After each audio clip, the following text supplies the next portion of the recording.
قل من کان عدوا لجبریل، ان سے کہہ دو جو جبریل فرشتے کا دشمن ہے، فإنہ نزلہ علی قلبک، جبریل فرشتے سے دشمنی کیوں کر رہے ہو؟ اسے تو سچے مالک کا حکم تھا کہ یہ قرآن کسے لے جا کر دے، نبی کسے بنائے، وحی کس کے اوپر اتارے نازل کرے، اس فرشتے کو سچے مالک نے حکم دیا تھا محمد نام کے انسان جو مکہ میں رہتے انہیں لے جا کر دو، یہ ہمارے حکم سے دیا، ان سے دشمنی کیوں کر رہے ہو؟ نزلہ علی قلبک، محمد پیغمبر کے دل پہ جو انہوں نے لا کر یہ قرآن اتارا ہے، اے محمد پیغمبر تمہارے دل پہ، مصدقا لما بین یدی، اور یہ جو اتارا ہے قرآن کی گیان ایمان کی باتیں پہلے کی کتابوں کی تصدیق کرتی ہے، وہدی وبشریٰ للمؤمنین، اور یہ گیانی ایمانی بندوں کو خوشخبری سناتی ہے۔ من کان عدوا للہ، اگر کوئی نعوذ باللہ اللہ سے دشمنی کرے، سچے مالک سے دشمنی کرے، اس کے گیان اور ایمان کی طرف نہ آئے، وملائکتہ، اور جو کسی فرشتے سے یہ تمام فرشتوں سے دشمنی کرے، ورسولہ، اور جو نبی رسول پیغمبر ہم نے بھیجا ان سے دشمنی کرے، وجبریل، یا جبریل جو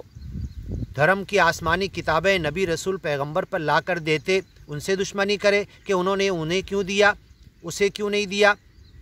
اس کی طرف لانا چاہیے تھا۔ یا پھر اگر دنیا میں کوئی یہ سوچتا ہے کہ آج اگر کوئی ہمیں سچے گیان اور ایمان کی طرف بلا رہا ہے، یا گیانی کتابوں کی آسمانی کتابوں کی اچھی ایکسپلینیشن کر لے رہا ہے، تو میرے عالم نے کیوں نہیں کیا، میرے جماعت اور میرے مسلک کے عالم نے نہیں کیا، یہ بتا رہا ہم اس کی نہیں مانیں گے، یہ ہر دھرمی نہیں ہونا چاہیے۔ وجبریل و میکائیل علیہ السلام، یہ جو فرشتے ہیں ان سے دشمنی جو کرے گا، وما فإن اللہ عدو للکافرین، تو سن لو اللہ دشمن ہے کافروں کا۔ اللہ تو خالق ہے، مالک ہے، کسی سے دشمنی نہیں کرتا۔ یہ اگر دشمنی کر رہے ہیں تو ٹھیک ہے، دشمنی تمہاری پکی، تمہاری طرف سے دشمنی، تو اللہ تمہیں جہنم میں داخل کرے گا۔ وَلَقَدْ أَنزَلْنَا،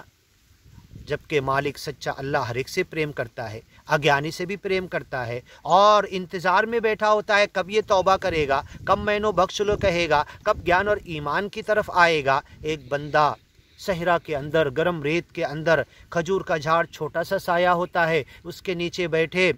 سایہ ہٹ جائے، نیند آئی، دھوپ گرمی سے پھر نیند کھل گئی، دیکھا تو سواری غائب، اسے اگر سواری مل جائے کتنا پریشان ہوگا،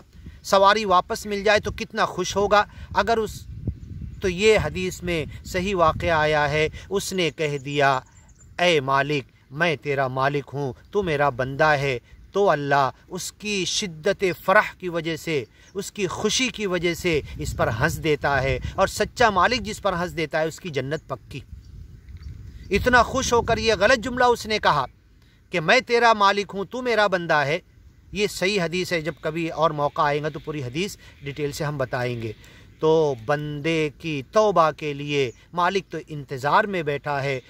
تو جو کوئی اگر اللہ ہی کو دشمن کہہ دے اپنا، تو ٹھیک ہے، تم نے دشمنی بنائی نا، ہم تو تمہیں گیان ایمان کی طرف لانا چاہتے ہیں، تو دشمنی پکی۔ فإن اللہ عدو للکافرین، ایسے اگیانی لوگوں کو اسی حالت میں موت دے گا، وہ اللہ کو دشمن کہتے کہتے ہی مریں گے، کیونکہ ڈیرنگ کر رہے، غرور گھمنڈ تکبر کر رہے، سوچ سمجھ کر گیان کا انکار کر رہے، سمجھ میں آنے کے بعد بھی اسے قبول نہیں کر رہے۔ وَلَقَدْ أَنزَلْنَا إِلَيْكَ آيَاتٍ بَيِّنَاتٍ، اے محمد پیغمبر یہ روشن باتیں، دلیلیں ہم نے تمہارے اوپر اتاری ہے۔ وَمَا يَكْفُرُ بِهَا إِلَّا الْفَاسِقُونَ، جو گناہ گار ہے وہ ان باتوں کو نہیں مانتے، اس کا انکار کرتے ہیں۔ أَوَكُلَّمَا عَاهَدُوا عَهْدًا، جب کبھی ان سے عہد لیا گیا، آگے کی ویڈیو میں سنتے ہیں۔